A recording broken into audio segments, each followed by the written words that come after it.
परमात्मने नमः। श्री रामचरितमानस अध्याय बालकांड। आगे। भगवान विष्णु के 4 भुजाएं हैं, ब्रह्मा जी की 4 मुख हैं, शिव जी का विकट भयानक वेश है और उनके 5 मुंह हैं। हे सखी, दूसरा देवता भी कोई ऐसा नहीं है जिसके साथ इस छवि की उपमा दी जाए। इनकी किशोर अवस्था है, ये सुंदरता के घर, सांवले और गोरे रंग के तथा सुख के धाम हैं। इनके अंग अंग पर करोड़ों अरबों कामदेवों को निछावर कर देना चाहिए। हे सखी, भला कहो तो ऐसा कौन शरीरधारी होगा जो इस रूप को देखकर मोहित ना हो जाए। अर्थात यह रूप जड़ चेतन सबको मोहित करने वाला है। तब कोई दूसरी सखी प्रेम सहित कोमल वाणी से बोली, हे सयानी, मैंने जो सुना है उसे सुनो। ये दोनों राजकुमार महाराज दशरथ जी के पुत्र हैं। बाल राजहंसों का सा सुंदर जोड़ा है। ये मुनि विश्वामित्र के यज्ञ की रक्षा करने वाले हैं। इन्होंने युद्ध के मैदान में राक्षसों को मारा है, जिनका श्याम शरीर और सुंदर कमल जैसे नेत्र हैं, जो मारीच और सुबाहु के मद को चूर करने वाले और सुख की खान हैं, और जो हाथ में धनुष बाण लिए हुए हैं, वे कौशल्या जी के पुत्र हैं। इनका नाम राम है, जिनका रंग गोरा और किशोर अवस्था है, और जो सुंदर वेश बनाए और हाथ में धनुष बाण लिए श्री राम जी के पीछे पीछे चल रहे हैं, वे इनके छोटे भाई हैं। उनका नाम लक्ष्मण है। हे सखी सुनो, उनकी माता सुमित्रा है। दोनों भाई ब्राह्मण विश्वामित्र का काम करके और रास्ते में मुनि गौतम की स्त्री अहिल्या का उद्धार करके यहाँ धनुष यज्ञ देखने आए हैं। यह सुनकर सब स्त्रियां प्रसन्न हुईं। श्री रामचंद्र जी की छवि देखकर कोई एक दूसरी सखी कहने लगी, यह वर जानकी के योग्य है। हे सखी, यदि कहीं राजा इन्हें देख लें तो प्रतिज्ञा छोड़कर हठपूर्वक इन्हीं से विवाह कर देगा। किसी ने कहा, राजा ने इन्हें पहचान लिया है और मुनि के सहित इनका आदर पूर्वक सम्मान किया है। परंतु हे सखी, राजा अपना प्रण नहीं छोड़ता। वह होनहार के वशीभूत होकर हठपूर्वक अविवेकी का ही आश्रय लिए हुए है। प्रण पर अड़े रहने की मूर्खता नहीं छोड़ता। कोई कहती है, यदि विधाता भले हैं और सुना जाता है कि वे सबको उचित फल देते हैं, तो जानकी जी को यही वर मिलेगा। हे सखी, इसमें संदेह नहीं है। जो दैव योग से ऐसा संयोग बन जाए तो हम सब लोग कृतार्थ हो जाएं। हे सखी, मेरे तो इसी से इतनी अधिक आतुरता हो रही है कि इसी नाते कभी ये यहाँ आवेंगे, नहीं तो विवाह ना हुआ तो हे सखी सुनो, हमको इनके दर्शन दुर्लभ हैं। यह संयोग तभी हो सकता है जब हमारे पूर्व जन्मों के बहुत पुण्य हों। दूसरी ने कहा, हे सखी, तुमने बहुत अच्छा कहा। इस विवाह से सभी का परम हित है। किसी ने कहा, शंकर जी का धनुष कठोर है और ये सांवले राजकुमार कोमल शरीर के बालक हैं। हे सयानी, सब असमंजस ही है। यह सुनकर दूसरी सखी कोमल वाणी से कहने लगी, हे सखी, इनके संबंध में कोई कोई ऐसा कहते हैं कि ये देखने में तो छोटे हैं, पर इनका प्रभाव बहुत बड़ा है। जिनके चरण कमलों की धूलि का स्पर्श पाकर अहिल्या तर गई, जिसने बड़ा भारी पाप किया था, वे क्या शिव जी का धनुष बिना तोड़े रहेंगे। इस विश्वास को भूल कर भी नहीं छोड़ना चाहिए। जिस ब्रह्मा ने सीता को संवार कर बड़ी चतुराई से रचा है, उसी ने विचार कर सांवला वर भी रच रखा है। उसके ये वचन सुनकर सब हर्षित हुई और कोमल वाणी से कहने लगी, ऐसा ही हो। सुंदर मुख और सुंदर नेत्रों वाली स्त्रियां समूह की समूह हृदय में हर्षित होकर फूल बरसा रही हैं। जहाँ जहाँ दोनों भाई जाते हैं, वहाँ वहाँ परम आनंद छा जाता है। दोनों भाई नगर के पूर्व ओर गए, जहाँ धनुष यज्ञ के लिए रंग भूमि बनाई गई थी। बहुत लंबा चौड़ा सुंदर ढाला हुआ पक्का आंगन था, जिस पर सुंदर और निर्मल वेदी सजाई गई थी। चारों ओर सोने के बड़े बड़े मंच बने थे, जिन पर राजा लोग बैठेंगे। उनके पीछे समीप ही चारों ओर दूसरे मचानों का मंडलाकार घेरा सुशोभित था। वह कुछ ऊंचा था और सब प्रकार से सुंदर था। जहाँ जाकर नगर के लोग बैठेंगे। उन्हीं के पास विशाल एवं सुंदर सफ़ेद मकान अनेक रंगों के बनाए गए हैं, जहाँ अपने अपने कुल के अनुसार सब स्त्रियाँ यथा योग जिसको जहाँ बैठना उचित है बैठकर देखेंगी। नगर के बालक कोमल वचन कह कहकर आदर पूर्वक प्रभु श्री रामचंद्र जी को यज्ञशाला की रचना दिखला रहे हैं। सब बालक इसी बहाने प्रेम के वश होकर श्री राम जी के मनोहर अंगों को छूकर शरीर से पुलकित हो रहे हैं और दोनों भाइयों को देख देखकर उनके हृदय में अत्यंत हर्ष हो रहा है। श्री रामचंद्र जी ने सब बालकों को प्रेम के वश हो जानकर यज्ञ भूमि के स्थानों की प्रेम पूर्वक प्रशंसा की, जिससे बालकों का उत्साह, आनंद और प्रेम और भी बढ़ गया, जिससे वे सब अपनी अपनी रुचि के अनुसार उन्हें बुला लेते हैं और प्रत्येक के बुलाने पर दोनों भाई प्रेम सहित उनके पास चले जाते हैं। कोमल, मधुर और मनोहर वचन कहकर श्री राम जी अपने छोटे भाई लक्ष्मण को यज्ञ भूमि की रचना दिखलाते हैं, जिनकी आज्ञा पाकर माया लव निमेष पलक गिरने के चौथाई समय में ब्रह्मांडों के समूह रच डालती है। वही दीनों पर दया करने वाले श्री राम जी भक्ति के कारण धनुष यज्ञशाला को चकित होकर आश्चर्य के साथ देख रहे हैं। इस प्रकार सब कौतुक विचित्र रचना देखकर वे गुरु के पास चले। देर हुई जानकर उनके मन में डर है। जिनके भय से डर को भी डर लगता है, वही प्रभु भजन का प्रभाव, जिसके कारण ऐसे महान प्रभु भी भय का नाट्य करते हैं, दिखला रहे हैं। उन्होंने कोमल, मधुर और सुंदर बातें कहकर बालकों को जबरदस्ती विदा किया। फिर भय, प्रेम, विनय और बड़े संकोच के साथ दोनों भाई गुरु के चरण कमलों में सिर नवाकर आज्ञा पाकर बैठे। रात्रि का प्रवेश होते ही संध्या के समय मुनि ने आज्ञा दी। तब सबने संध्या वंदन किया। फिर प्राचीन कथाएं तथा इतिहास कहते कहते सुंदर रात्रि दोपहर बीत गई। तब श्रेष्ठ मुनि ने जाकर शयन किया। दोनों भाई उनके चरण दबाने लगे, जिनके चरण कमलों के दर्शन एवं स्पर्श के लिए वैराग्यवान पुरुष भी भांति भांति के जप और योग करते हैं। वही दोनों भाई मानो प्रेम से जीते हुए प्रेम पूर्वक गुरु जी के चरण कमलों को दबा रहे हैं। मुनि ने बार बार आज्ञा दी। तब श्री रघुनाथ जी ने जाकर शयन किया। श्री राम जी के चरणों को हृदय से लगाकर भय और प्रेम सहित परम सुख का अनुभव करते हुए लक्ष्मण जी उनको दबा रहे हैं। प्रभु श्री रामचंद्र जी ने बार बार कहा, हे तात, अब सो जाओ। तब वे उन चरण कमलों को हृदय में धर कर लेट रहे। रात बीतने पर मुर्गे का शब्द कानों से सुनकर लक्ष्मण जी उठे। जगत के स्वामी सुजान श्री रामचंद्र जी भी गुरु से पहले ही जाग गए। ओम शांति शांति शांति। ओम श्री परमात्मने नमः। श्री रामचरितमानस अध्याय बालकांड आगे। रात बीतने पर मुर्गे का शब्द कानों से सुनकर लक्ष्मण जी उठे। जगत के स्वामी सुजान श्री रामचंद्र जी भी गुरु से पहले ही जाग गए। सब सोच क्रिया करके वे जाकर नहाए। फिर संध्या, अग्निहोत्र आदि नित्य कर्म समाप्त करके उन्होंने मुनि को मस्तक नवाया। पूजा का समय जानकर गुरु की आज्ञा पाकर दोनों भाई फूल लेने चले। उन्होंने जाकर राजा का सुंदर बाग देखा, जहाँ वसंत ऋतु लुभा कर रह गई है। मन को लुभाने वाले अनेक वृक्ष लगे हैं। रंग बिरंगे उत्तम लताओं के मंडप छाए हुए हैं। नए पत्तों, फलों और फूलों से युक्त सुंदर वृक्ष अपनी संपत्ति से कल्प वृक्ष को भी लजा रहे हैं। पपीहे, कोयल, तोते, चकोर आदि पक्षी मीठी बोली बोल रहे हैं और मोर सुंदर नृत्य कर रहे हैं। बाग के बीचों बीच सुहावना सरोवर सुशोभित है, जिसमें मणियों की सीढ़ियाँ विचित्र ढंग से बनी हैं। उसका जल निर्मल है, जिसमें अनेक रंगों के कमल खिले हुए हैं। जल के पक्षी कलरव कर रहे हैं और भ्रमर गुंजार कर रहे हैं। बाग और सरोवर को देखकर प्रभु श्री रामचंद्र जी भाई लक्ष्मण सहित हर्षित हुए। यह बाग वास्तव में परम रमणीय है, जो जगत को सुख देने वाले श्री रामचंद्र जी को सुख दे रहा है। चारों ओर दृष्टि डालकर और मालियों से पूछकर वे प्रसन्न मन से पत्र पुष्प लेने लगे।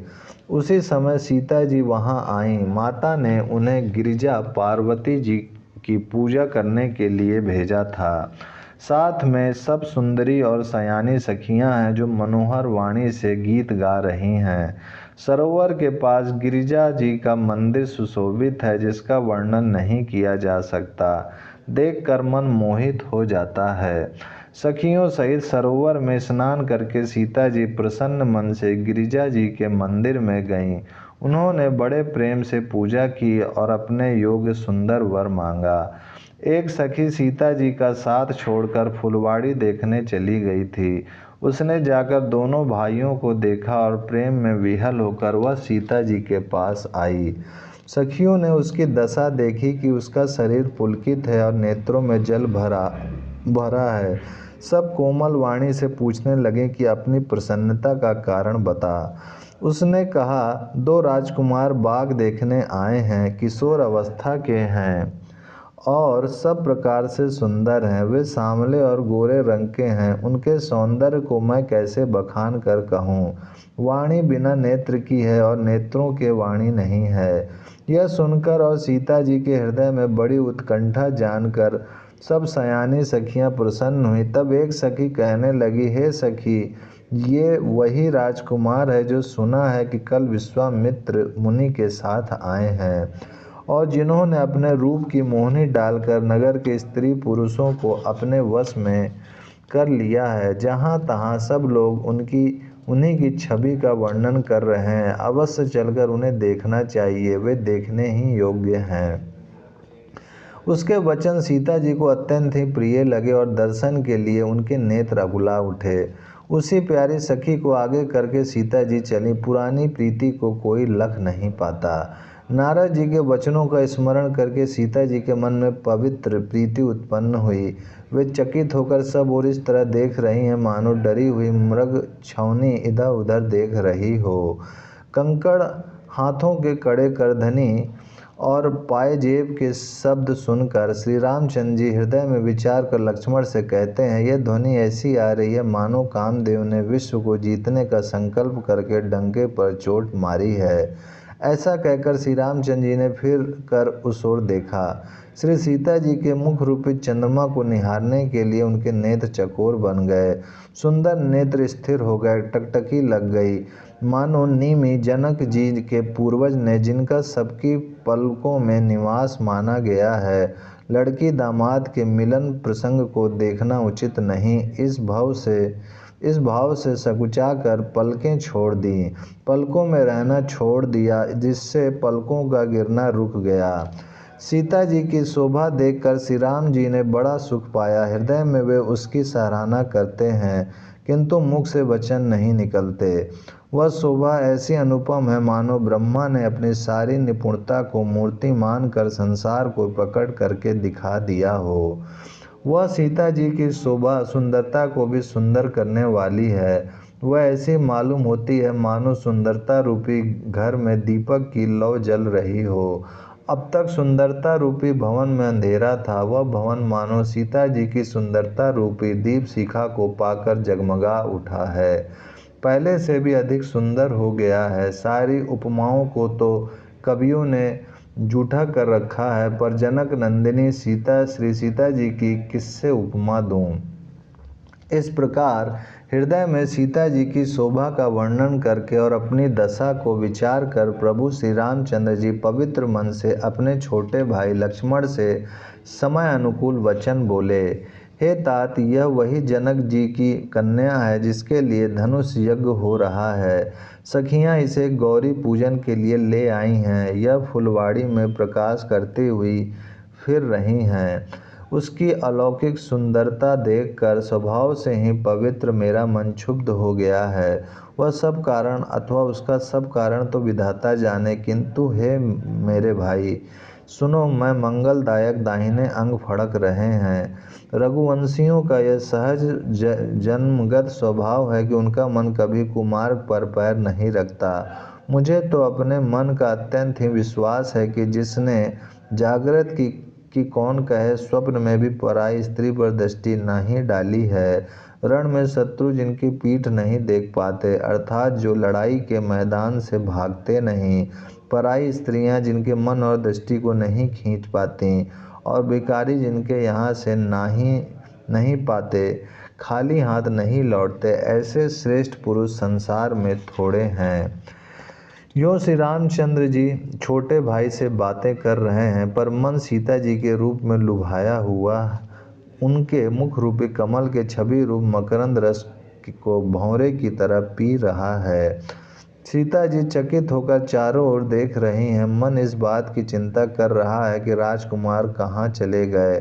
बाल मृग नैनी, मृग के छौन की सी आँखों वाली सीता जी जहाँ दृष्टि डालती है वहाँ मानो श्वेत कमलों की कतार बरस जाती है।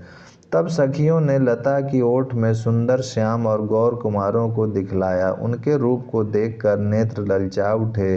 वे ऐसे प्रसन्न हुए मानो उन्होंने अपना खजाना पहचान लिया। ओम शांति शांति शांति।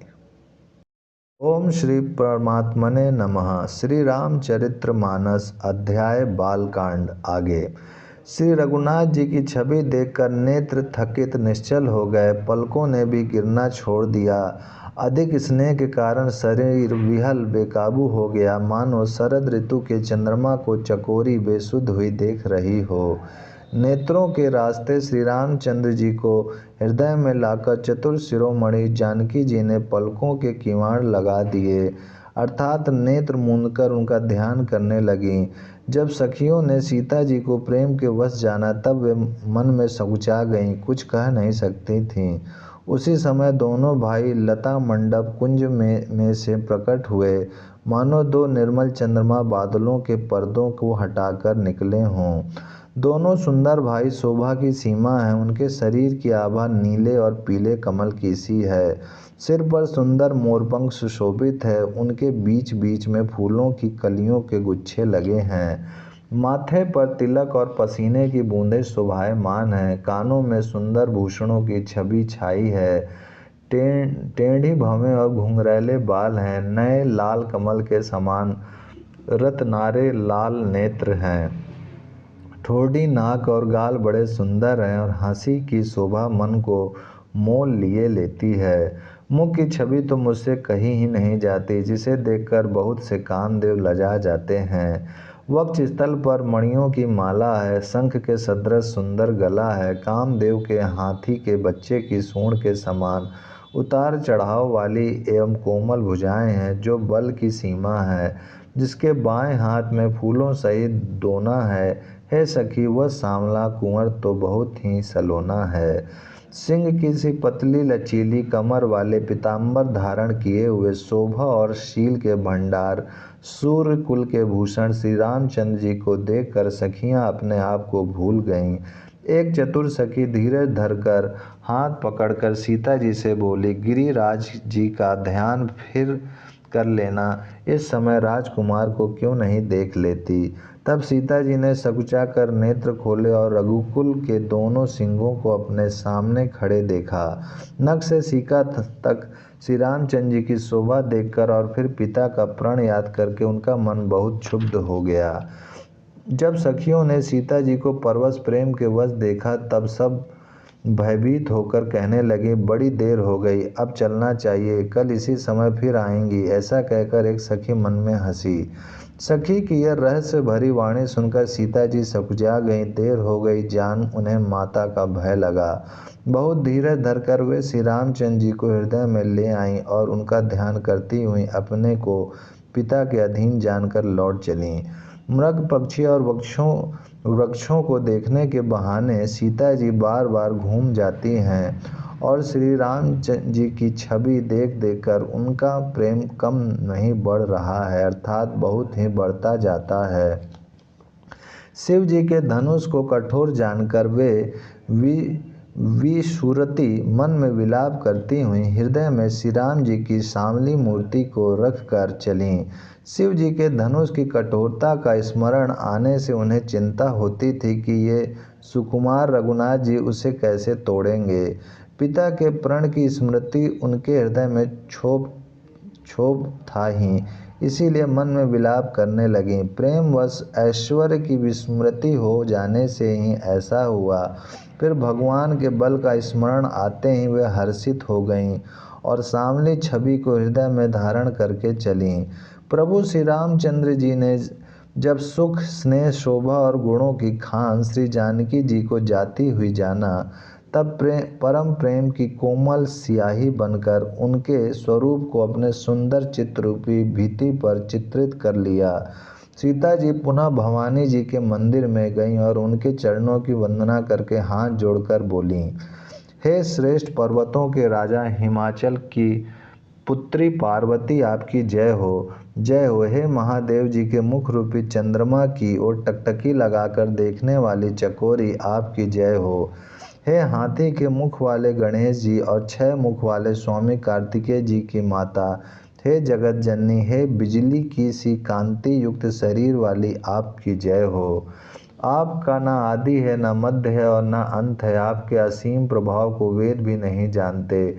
आप संसार को उत्पन्न, पालन और नाश करने वाली हैं, विश्व को मोहित करने वाली और स्वतंत्र रूप से विहार करने वाली हैं। पति को इष्ट देव मानने वाली श्रेष्ठ नारियों में हे माता, आपकी प्रथम गणना है। आपकी अपार महिमा को हजारों सरस्वती और शेष जी भी नहीं कह सकते। हे भक्तों को मुँह मांगा वर देने वाली, हे त्रिपुर के शत्रु शिव जी की प्रिय पत्नी, आपकी सेवा करने से चारों फल सुलभ हो जाते हैं। हे देवी, आपके चरण कमलों की पूजा करके देवता, मनुष्य और मुनि सभी सुखी हो जाते हैं। मेरे मनोरथ को आप भली भांति जानती हैं, क्योंकि आप सदा सबके हृदय रूपी नगरी में निवास करती हैं। इसी कारण मैंने उसको प्रकट नहीं किया। ऐसा कहकर जानकी जी ने उनके चरण पकड़ लिए। गिरिजा जी सीता जी के विनय और प्रेम के वश में हो गईं। उनके गले उनकी माला खिसक पड़ी और मूर्ति मुस्कुराई। सीता जी ने आदर पूर्वक उस प्रसाद माला को सिर पर धारण किया। गौरी जी का हृदय हर्ष से भर गया और वे बोलीं, हे सीता, हमारी सच्ची असीम आशीष सुनो, तुम्हारी मनोकामना पूरी होगी।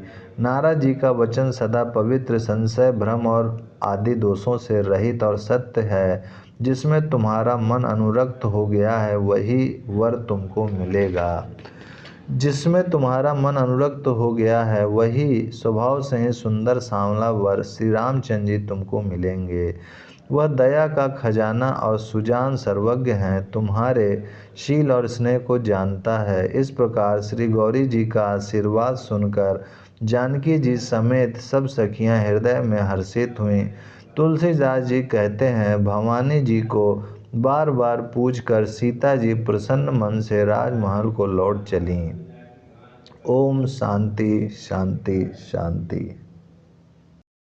ओम श्री परमात्मने नमः। श्री रामचरितमानस बालकांड अध्याय आगे। गौरी जी को अनुकूल जानकर सीता जी के हृदय को जो हर्ष हुआ वह कहा नहीं जा सकता। सुंदर मंगलों के मूल उनके बाएं अंग फड़कने लगे। हृदय में सीता जी के सौंदर्य की सराहना करते हुए दोनों भाई गुरु जी के पास गए।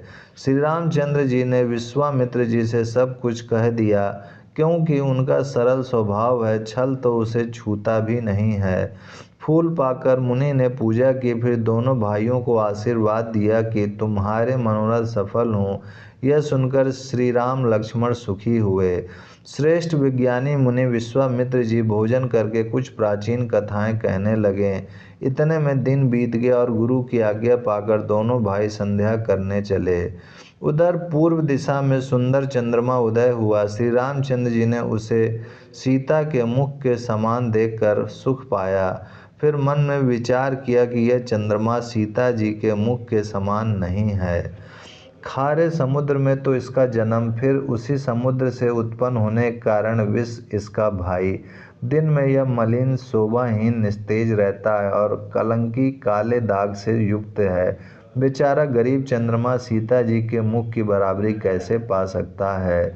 फिर यह घटता बढ़ता है और विरहिणी स्त्रियों को दुख देने वाला है। राहु अपनी संधि में पाकर इसे ग्रस लेता है। चकवे को चकवी के वियोग का शोक देने वाला और कमल का वैरी उसे मुरझा देने वाला है। हे चंद्रमा, तुझ में बहुत से अवगुण हैं जो सीता जी में नहीं हैं। अतः जानकी जी के मुख की तुझे उपमा देने में बड़ा अनुचित कर्म करने का दोष लगेगा। इस प्रकार चंद्रमा के बहाने सीता जी के मुख की छवि का वर्णन करके बड़ी रात हो गई। जानवे गुरु जी के पास चले। मुनि के चरण कमलों में प्रणाम करके आज्ञा पाकर उन्होंने विश्राम किया। रात बीतने पर श्री रघुनाथ जी जागे और भाई को देखकर ऐसा कहने लगे, हे तात, देखो कमल चक्रवाक और समस्त संसार को सुख देने वाला अरुणोदय हुआ है। लक्ष्मण जी दोनों हाथ जोड़कर प्रभु के प्रभाव को सूचित करने वाली कोमल वाणी बोले। अरुणोदय होने से कुमुदनी सकुचा गई और तारा गणों का प्रकाश फीका पड़ गया। जिस प्रकार आपका आना सुनकर सब राजा बलहीन हो गए हैं, सब राजा रूपी तारे उजाला मंद प्रकाश करते हैं, पर वे धनुष रूपी महान अंधकार को हटा नहीं सकते। रात्रि का अंत होने से जैसे कमल, चकवे, भंवरे और नाना प्रकार के पक्षी हर्षित हो रहे हैं, वैसे ही हे प्रभु आपके सब भक्त धनुष टूटने पर सुखी होंगे। सूर्य उदय हुआ, बिना ही परिश्रम अंधकार नष्ट हो गया, तारे छिप गए, संसार में तेज का प्रकाश हो गया। हे रघुनाथ जी, सूर्य ने अपने उदय के बहाने सब राजाओं को प्रभु आपका प्रताप दिखलाया है। आपकी भुजाओं के बल की महिमा को उद्घाटित करने, खोल कर दिखाने के लिए धनुष तोड़ने की यह पद्धति प्रकट हुई है। भाई के वचन सुनकर प्रभु मुस्कुराए, फिर स्वभाव से ही पवित्र श्री रामचंद्र जी शौच से निवृत्त होकर स्नान किया और नित्य कर्म करके वे गुरु जी के पास आए। आकर उन्होंने गुरु जी के सुंदर चरण कमलों में सिर नवाया। तब जनक जी ने सतानंद जी को बुलाया और उन्हें तुरंत ही विश्वामित्र मुनि के पास भेजा। उन्होंने आकर जनक जी की विनती सुनाई। विश्वामित्र जी ने हर्षित होकर दोनों भाइयों को बुलाया। सतानंद जी के चरणों की वंदना करके प्रभु श्री रामचंद्र जी गुरु जी के पास जा बैठे। तब मुनि ने कहा, हे तात, चलो, जनक जी ने बुला भेजा है। चलकर सीता जी के स्वयंवर को देखना चाहिए। देखें ईश्वर किसको बड़ाई देते हैं। लक्ष्मण जी ने कहा, हे नाथ, जिस पर आपकी कृपा होगी वही बड़ाई का पात्र होगा। धनुष तोड़ने का श्रेय उसी को प्राप्त होगा। इस श्रेष्ठ वाणी को सुनकर सब मुनि प्रसन्न हुए। सभी ने सुख मानकर आशीर्वाद दिया। फिर मुनियों के समूह सहित कृपालु श्री रामचंद्र जी धनुष यज्ञशाला देखने चले।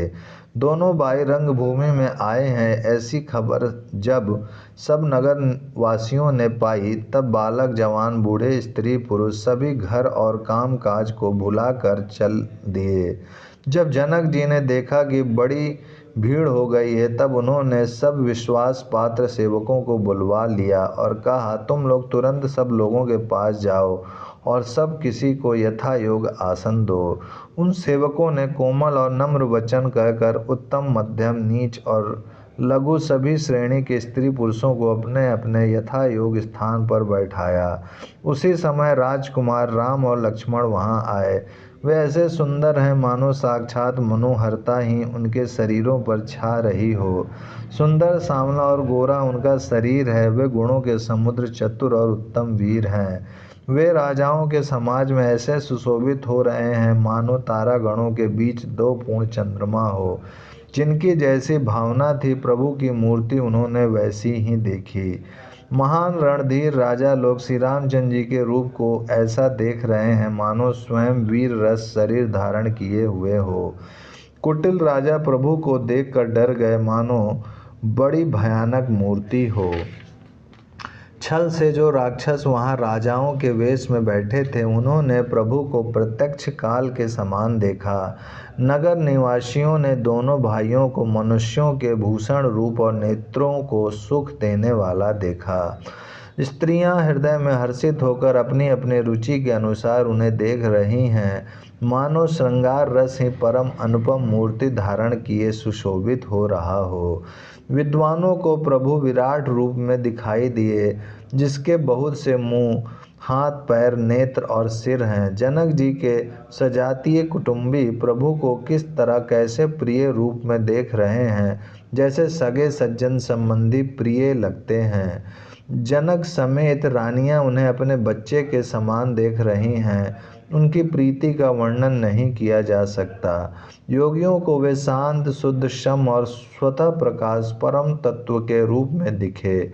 हरि भक्तों ने दोनों भाइयों को सब मुख सुखों के देने वाले इष्ट देव के समान देखा। सीता जी जिस भाव से श्री रामचंद्र जी को देख रही हैं वह स्नेह और सुख तो कहने में ही नहीं आता। ओम शांति शांति शांति। ओम श्री परमात्मने नमः। श्री रामचरितमानस अध्याय बालकांड आगे।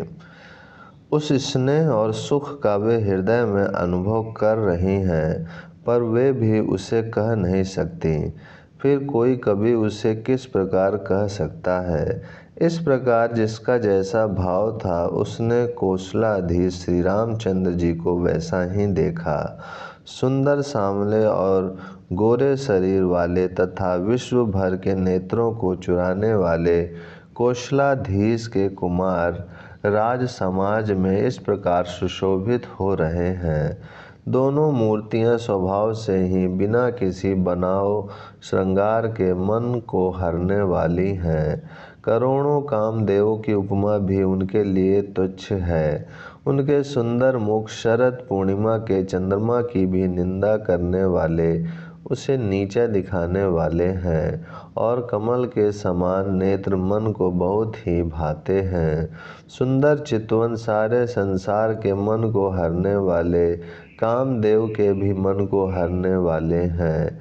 वह हृदय को बहुत ही प्यारी लगती है, पर उसका वर्णन नहीं किया जा सकता।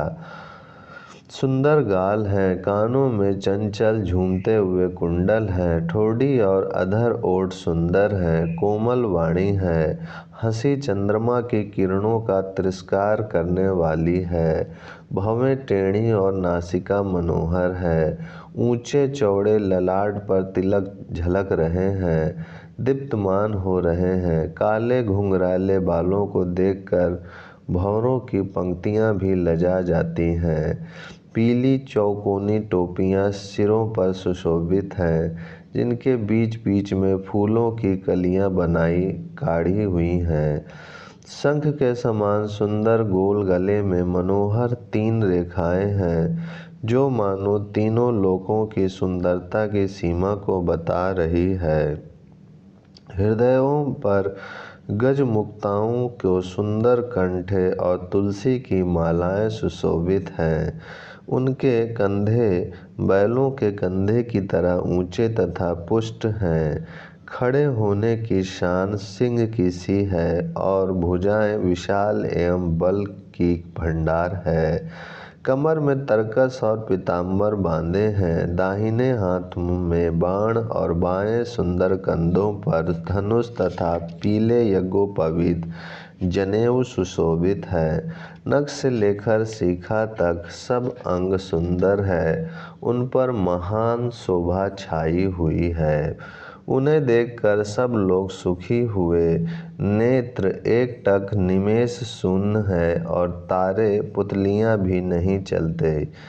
जनक जी दोनों भाइयों को देखकर हर्षित हुए। तब उन्होंने जाकर मुनि के चरण कमल पकड़ लिए, विनती करके अपनी कथा सुनाई और मुनि को सारी रंगभूमि यज्ञशाला दिखलाई। मुनि के साथ दोनों श्रेष्ठ राजकुमार जहाँ जहाँ जाते हैं वहाँ वहाँ सब कोई आश्चर्यचकित हो देखने लगते हैं। सबने राम जी को अपनी अपनी ओर ही मुख किए हुए देखा, परंतु इसका कुछ भी विशेष रहस्य कोई नहीं जान सका। मुनि ने राजा से कहा, रंगभूमि की रचना बड़ी सुंदर है। विश्वामित्र जैसे निष्प्रह विरक्त और ज्ञानी मुनि से रचना की प्रशंसा सुनकर राजा प्रसन्न हुए और उन्हें बड़ा सुख मिला। सब मंचों से एक मंच अधिक सुंदर, उज्ज्वल और विशाल था। स्वयं राजा ने मुनि सहित दोनों भाइयों को उस पर बैठाया। प्रभु को देखकर सब राजा हृदय में ऐसे हार गए, निराश एवं उत्साहहीन हो गए, जैसे पूर्ण चंद्रमा के उदय होने पर तारे प्रकाशहीन हो जाते हैं।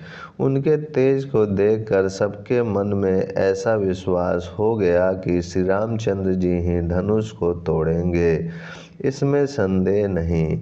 इधर उनके रूप को देखकर सबके मन में यह निश्चय हो गया कि शिव जी के विशाल धनुष को जो संभव है ना टूट सके, बिना तोड़े भी सीता जी श्री रामचंद्र जी के ही गले में जयमाल डालेंगी, अर्थात दोनों तरह से ही हमारी हार होगी और विजय श्री रामचंद्र जी के हाथ रहेगी।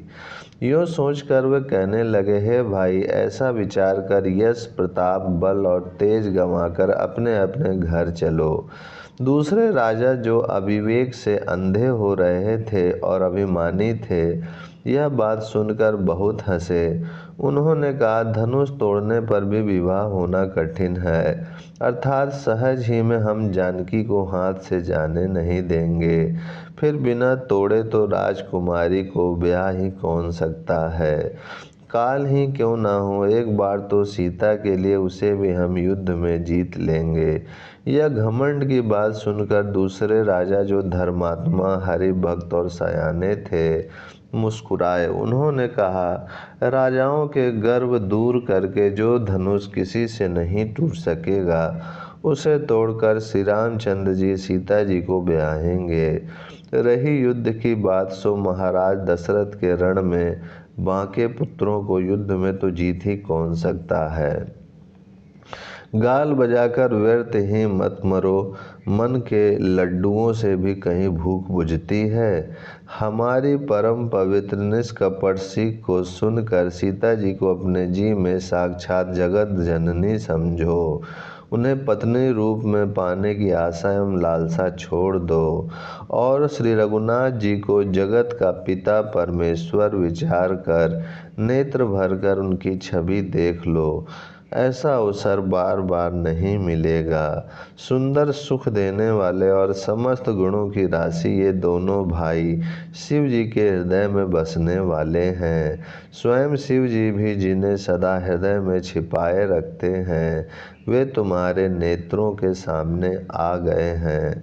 समीप आए हुए भगवत दर्शन रूप अमृत के समुद्र को छोड़कर तुम जगत जननी जानकी को पत्नी रूप में पाने की दुराशा रूप मिथ्या मृग जल को देखकर दौड़कर क्यों मरते हो। फिर भाई, जिसको जो अच्छा लगे वही जाकर करो। हमने तो श्री रामचंद्र जी के दर्शन करके आज जन्म लेने का फल पा लिया, जीवन और जन्म को सफल कर लिया। ओम शांति शांति शांति। ओम श्री परमात्मने नमः। श्री रामचरितमानस अध्याय बालकांड आगे। ऐसा कहकर अच्छे राजा प्रेम मग्न होकर श्री राम जी का अनुपम रूप देखने लगे। मनुष्यों की तो बात ही क्या, देवता लोग भी आकाश से विमानों पर चढ़े हुए दर्शन कर रहे हैं और सुंदर गान करते हुए फूल बरसा रहे हैं। तब सुअवसर जानकर जनक जी ने सीता जी को बुला भेजा। सब चतुर और सुंदर सखियां आदर पूर्वक उन्हें लिवा चलीं। रूप और गुणों की खान जगत जननी जानकी जी की शोभा का वर्णन नहीं हो सकता।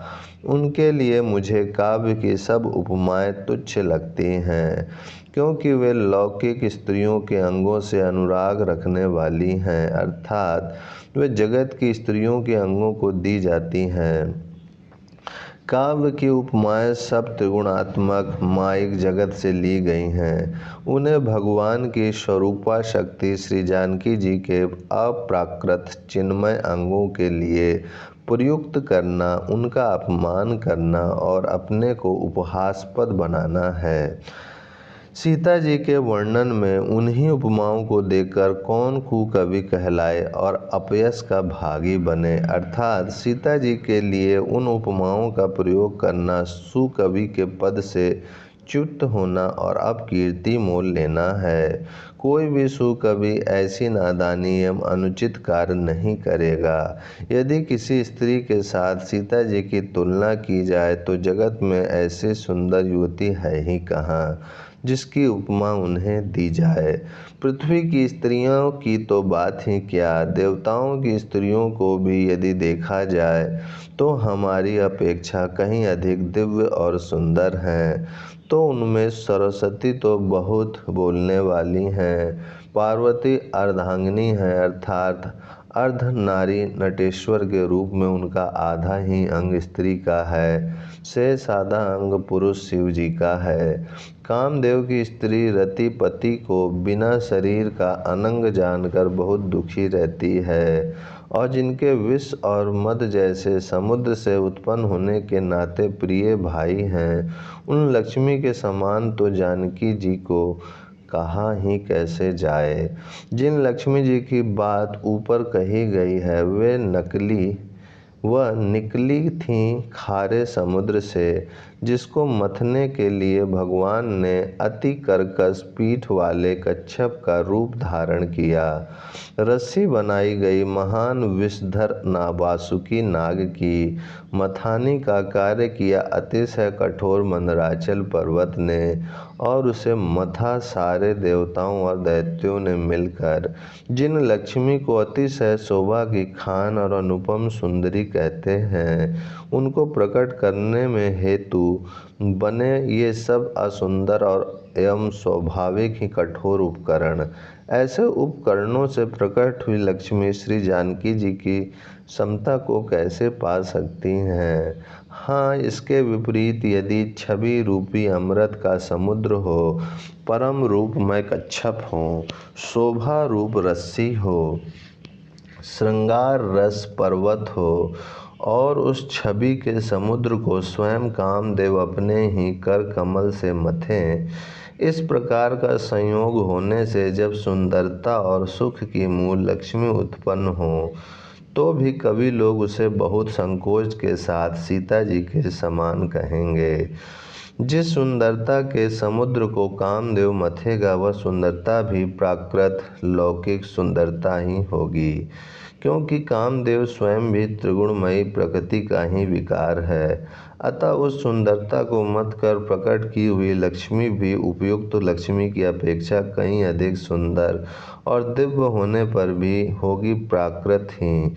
अतः उसके साथ भी जानकी जी की तुलना करना कवि के लिए बड़े संकोच की बात होगी। जिस सुंदरता से जानकी जी का दिव्याति दिव्य परम दिव्य विग्रह बना है, वह सुंदरता उपयुक्त सुंदरता से भिन्न अप्राकृत है। वस्तुतः लक्ष्मी जी का अप्राकृत रूप भी यही है। वह कामदेव के मथने में नहीं आ सकती और वह जानकी जी का स्वरूप ही है, अतः उनसे भिन्न नहीं, और उपमा दी जाती है भिन्न वस्तु के साथ। इसके अतिरिक्त जानकी जी प्रकट हुई हैं स्वयं अपनी महिमा से। उन्हें प्रकट करने के लिए किसी भिन्न उपकरण की अपेक्षा नहीं है, अर्थात शक्ति शक्तिमान से अभिन्न अद्वैत तत्व है, अतएव अनुपमेय है। यही गुण दार्शनिक तत्व भक्त शिरोमणि कवि ने इस अभूतोप मंगल कार्य के द्वारा बड़ी सुंदरता से व्यक्त किया है। सयानी सखियां सीता जी को साथ लेकर मनोहर वाणी से गीत गाती हुई चलीं। सीता जी के नवल शरीर पर सुंदर साड़ी सुशोभित है। जगत जननी की महान छवि अतुलनीय है। सब आभूषण अपनी अपनी जगह पर शोभित हैं, जिन्हें सखियों ने अंग अंग में भली भांति सजाकर पहनाया है। जब सीता जी ने रंगभूमि में पैर रखा तब उनका दिव्य रूप देखकर स्त्री पुरुष सब मोहित हो गए। देवताओं ने हर्षित होकर नगाड़े बजाए और पुष्प बरसाकर अप्सराएं गाने लगीं। सीता जी के कर कमलों में जयमाला सुशोभित है। सब राजा चकित होकर अचानक उनकी ओर देखने लगे।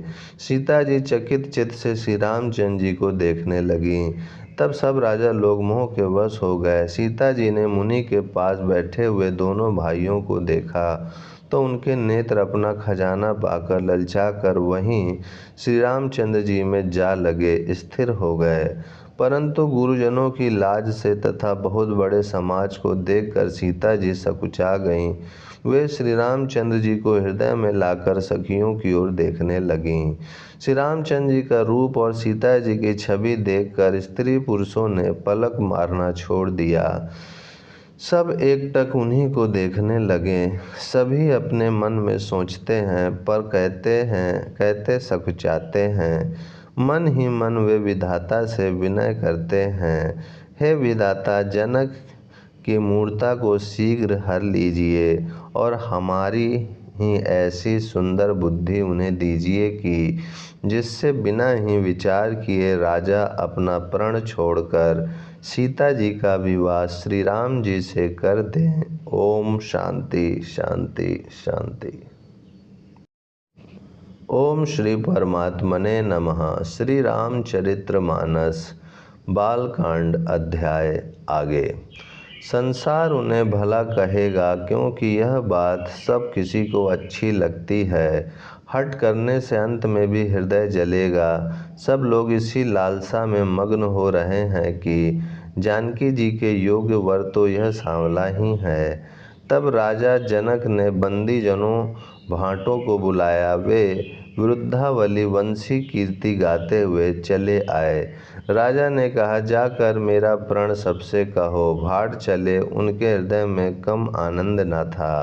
भाटों ने श्रेष्ठ वचन कहा, है पृथ्वी की पालना करने वाले सब राजागण, सुनिए। हम अपनी भुजा उठाकर जनक जी का विशाल प्रण कहते हैं। राजाओं की भुजाओं का बल चंद्रमा है, शिव जी का धनुष राहु है।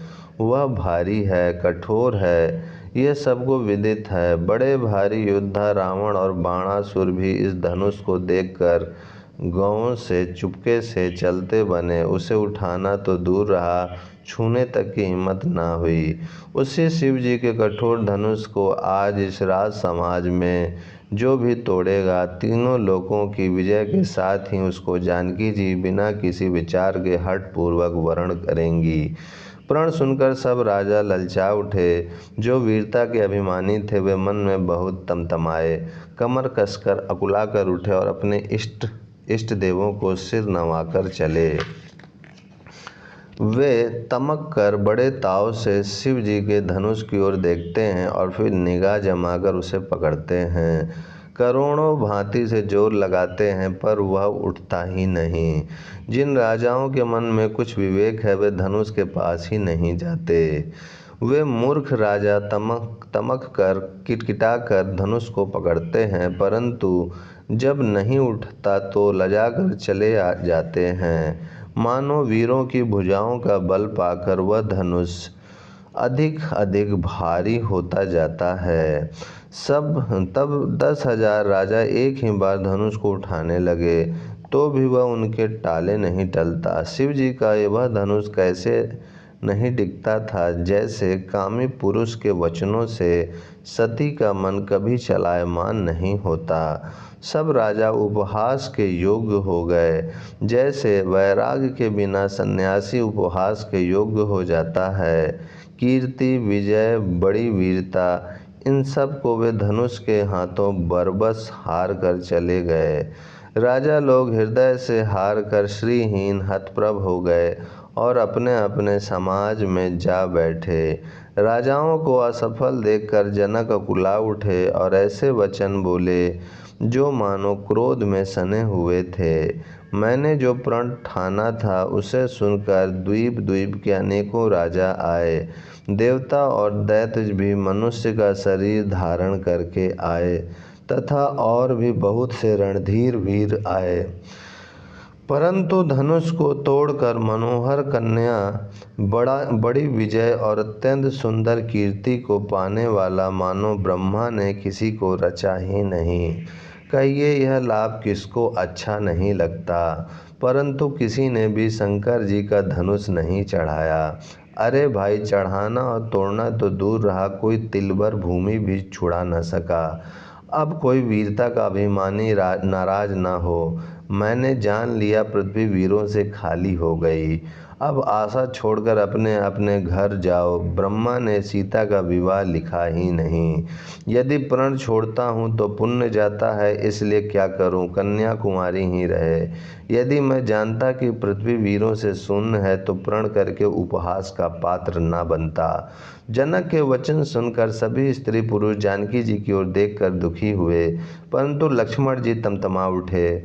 उनकी भवें टेढ़ी हो गईं, ओठ फड़कने लगे और नेत्र क्रोध से लाल हो गए। श्री रघुवीर जी के डर से कुछ कह तो सकते नहीं, पर जनक के वचन उन्हें बाण से लगे। जब ना रह सके तब श्री रामचंद्र जी के चरण कमलों में सिर नवाकर वे यथार्थ वचन बोले। रघुवंशियों में कोई भी जहाँ होता है उस समाज में ऐसे वचन कोई नहीं कहता। जैसे अनुचित वचन रघुकुल शिरोमणि श्री राम जी को उपस्थित जानते हुए भी जनक जी ने कहे हैं। हे सूर्य कुल रूपी कमल के सूर्य, सुनिए, मैं स्वभाव से ही कहता हूँ, कुछ अभिमान करके नहीं। यदि आपकी आज्ञा पाऊँ तो मैं ब्रह्मांड को गेंद की तरह उठा लूँ और उसे कच्चे घड़े की तरह फोड़ डालूं। मैं सुमेरु पर्वत को मूली की तरह तोड़ सकता हूँ। हे भगवान, आपके प्रताप की महिमा से यह बेचारा पुराना धनुष तो कौन चीज़ है। ऐसा जानकर हे नाथ, आज्ञा हो तो कुछ खेल करूं। उसे भी देखिए, धनुष को कमल की डंडी की तरह चढ़ाकर उसे 100 योजन तक दौड़ा लिए चला जाऊं। हे नाथ, आपके प्रताप के बल से धनुष को कुकुरमुत्ते बरसाती छत्ते की तरह तोड़ दूं। यदि ऐसा ना करूं तो प्रभु के चरणों की शपथ है, फिर धनुष और तरकस को कभी हाथ भी ना लूँगा। ज्यों ही लक्ष्मण जी क्रोध से भरे वचन बोले कि पृथ्वी डगमगा उठी और दिशाओं के हाथी कांप गए। सभी लोग और सब राजा डर गए। सीता जी के हृदय में हर्ष हुआ और जनक जी सकुचा गए। गुरु विश्वामित्र जी, श्री रघुनाथ जी और सब मुनि मन में प्रसन्न हुए और बार बार पुलकित होने लगे। श्री रामचंद्र जी ने इशारे से लक्ष्मण को मना किया और प्रेम सहित अपने पास बैठा लिया। विश्वामित्र जी शुभ समय जानकर अत्यंत प्रेम भरी वाणी बोले, हे राम उठो, शिव जी का धनुष तोड़ो और हे तात, जनक का संताप मिटाओ। गुरु के वचन सुनकर श्री राम जी ने चरणों में सिर नवाया। उनके मन में न हर्ष हुआ न विषाद, और वे अपनी एंड खड़े होने की शान से जवान सिंहों को भी लजाते हुए सहज स्वभाव से ही उठ खड़े हुए। मंज रूपी उदयाचल पर रघुनाथ जी रूपी बाल सूर्य के उदय होते ही सब संत रूपी कमल खिल उठे और नेत्र रूपी भंवरे हर्षित हो गए। राजाओं की आशा रूपी रात्रि नष्ट हो गई। उनके वचन रूपी तारों के समूह का चमकना बंद हो गया। वे मौन हो गए। अभिमानी राजा रूपी कुमुद संकुचित हो गए और कपटी राजा रूपी उल्लू छिप गए। मुनि और देवता रूपी चकवे शोक रहित हो गए। वे फूल बरसाकर अपनी सेवा प्रकट कर रहे हैं। प्रेम सहित गुरु के चरणों की वंदना करके श्री रामचंद्र जी ने मुनियों से आज्ञा मांगी। समस्त जगत के स्वामी श्री राम जी सुंदर मतवाले श्रेष्ठ हाथी की सी चाल से स्वाभाविक ही चले। श्री रामचंद्र जी के चलते ही नगर भर के सब स्त्री पुरुष सुखी हो गए और उनके शरीर रोमांच से भर गए। ओम शांति शांति शांति। ओम श्री परमात्मने नमः। श्री रामचरितमानस अध्याय बालकांड आगे। उन्होंने पितृ और देवताओं की वंदना करके अपने पुण्यों का स्मरण किया। यदि हमारे पुण्यों का कुछ भी प्रभाव हो तो हे गणेश गोसाई, श्री रामचंद्र जी शिव जी के धनुष को कमल की ठंडी की भांति तोड़ डालें। श्री रामचंद्र जी को वात्सल्य प्रेम के साथ देखकर और सखियों को समीप बुलाकर सीता जी की माता स्नेहवश विलख कर विलाप करती हुई सी ये वचन बोली। हे सखी, ये जो हमारे हितु कहलाते हैं वे भी सब तमाशा देखने वाले हैं।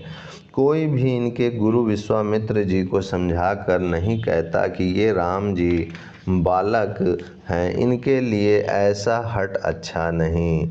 जो धनुष रावण और बाण जैसे जगत विजयी वीरों के हिलाए न हिला, उसे तोड़ने के लिए मुनि विश्वामित्र जी का राम जी को आज्ञा देना और राम जी का उसे तोड़ने के लिए चल देना रानी को हट जान पड़ा। इसलिए वे कहने लगे कि गुरु विश्वामित्र जी को कोई समझाता भी नहीं। रावण और बाणासुर ने जिस धनुष को छुआ तक नहीं और सब राजा घमंड करके हार गए, वही धनुष इस सुकुमार राजकुमार के हाथ में दे रहे हैं। हंस के बच्चे भी कहीं मंदराचल पहाड़ उठा सकते हैं। और तो कोई समझा कर कहे या नहीं, राजा तो बड़े समझदार और ज्ञानी हैं, उन्हें तो गुरु को समझाने की चेष्टा करनी चाहिए थी। परंतु मालूम होता है राजा का भी सारा सयानापन समाप्त हो गया। हे सखी, विधाता की गति कुछ जानने में नहीं आती। यूँ कहकर रानी चुप हो रहीं। तब एक चतुर राम जी के महत्व को जानने वाली सखी कोमल वाणी से बोली, हे रानी, तेजवान को देखने में छोटा होने पर भी छोटा नहीं गिनना चाहिए। कहाँ घड़े से उत्पन्न होने वाले छोटे से मुनि अगस्त्य और कहाँ अपार समुद्र, किंतु उन्होंने उसे सोख लिया जिसका सुयश सारे संसार में छाया हुआ है। सूर्यमंडल देखने में छोटा लगता है, पर उसके उदय होते ही तीनों लोकों का अंधकार भाग जाता है। जिसके वश में ब्रह्मा विष्णु शिव और सभी देवता हैं, वह मंत्र अत्यंत छोटा होता है। महान मत वाले गजराज को छोटा सा अंकुश वश में कर लेता है। कामदेव ने फूलों का ही धनुष बाण लेकर समस्त लोगों को अपने वश में कर रखा है। हे देवी, ऐसा जानकर संदेह त्याग दीजिए। हे रानी सुनिए, रामचंद्र जी धनुष को अवश्य ही तोड़ेंगे। सखी के वचन सुनकर रानी को श्री राम जी के सामर्थ्य के संबंध में विश्वास हो गया। उनकी उदासी मिट गई और श्री राम जी के प्रति उनका प्रेम अत्यंत बढ़ गया। उस समय श्री रामचंद्र जी को देखकर सीता जी भयभीत हृदय से जिस देवता से विनती कर रही हैं, वे व्याकुल होकर मन ही मन मना रही हैं, हे महेश भवानी, मुझ पर प्रसन्न होइए। मैंने आपकी जो सेवा की है उसे सुफल कीजिए और मुझ पर स्नेह करके धनुष के भारीपन को हर लीजिए। हे गणों के नायक, वर देने वाले देवता गणेश जी, मैंने आज ही के लिए तुम्हारी सेवा की थी। बार बार मेरी विनती सुनकर धनुष का भारीपन बहुत ही कम कर दीजिए।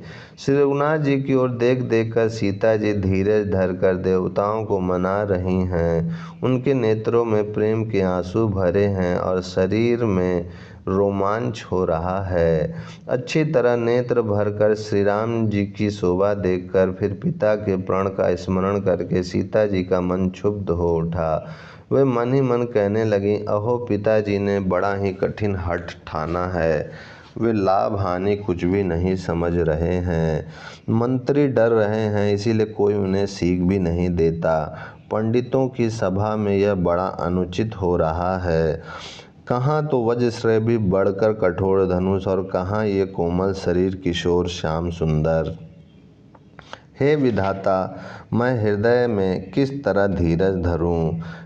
शीर्षक के फूल के कण से कहीं हीरा छेदा जाता है। सारी सभा की बुद्धि भोली बावली हो गई है। अतः हे शिव जी के धनुष, अब तो मुझे तुम्हारा ही आसरा है। तुम अपनी जड़ता लोगों पर डालकर श्री रघुनाथ जी के सुकुमार शरीर को देखकर उतने ही हल्के हो जाओ। इस प्रकार सीता जी के मन में बड़ा ही संताप हो रहा है। निमेष का एक लव अंश भी 100 युगों के समान बीत रहा है। प्रभु श्री रामचंद्र जी को देखकर फिर पृथ्वी की ओर देखती हुई सीता जी के चंचल नेत्र इस प्रकार शोभित हो रहे हैं, मानो चंद्रमंडल रूपी डोल में कामदेव की 2 मछलियां खेल रही हों। सीता जी की वाणी रूपी भ्रमरी को उनके मुख रूपी कमल ने रोक रखा है। लाज रूपी रात्रि को देखकर वह प्रकट नहीं हो रही हैं। नेत्रों का जल नेत्रों के कोने कोए में ही रह जाते हैं, जैसे बड़े भारी कंजूस का सोना कोने में ही गड़ा रह जाता है। अपनी बढ़ी हुई व्याकुलता जानकर सीता जी सकुचा गईं और धीरज धरकर हृदय में विश्वास ले आईं कि यदि तन मन और वचन से मेरा प्रण सच्चा है और श्री रघुनाथ जी के चरण कमलों में मेरा चित्त वास्तव में अनुरक्त है, तो सबके हृदय में निवास करने वाले भगवान मुझे रघुश्रेष्ठ श्री रामचंद्र जी की दासी अवश्य बनाएंगे। जिसका जिस पर सच्चा स्नेह होता है वह उसे मिलता ही है, इसमें कुछ भी संदेह नहीं है। प्रभु की ओर देखकर सीता जी ने शरीर के द्वारा प्रेम ठान लिया, अर्थात यह निश्चय कर लिया कि यह शरीर इन्हीं का होकर रहेगा या रहेगा ही नहीं। कृपा निधान श्री राम जी सब जान गए। उन्होंने सीता जी को देखकर धनुष की ओर कैसे ताका, जैसे गरुण जी छोटे से सांप की ओर देखते हैं। ओम शांति शांति शांति।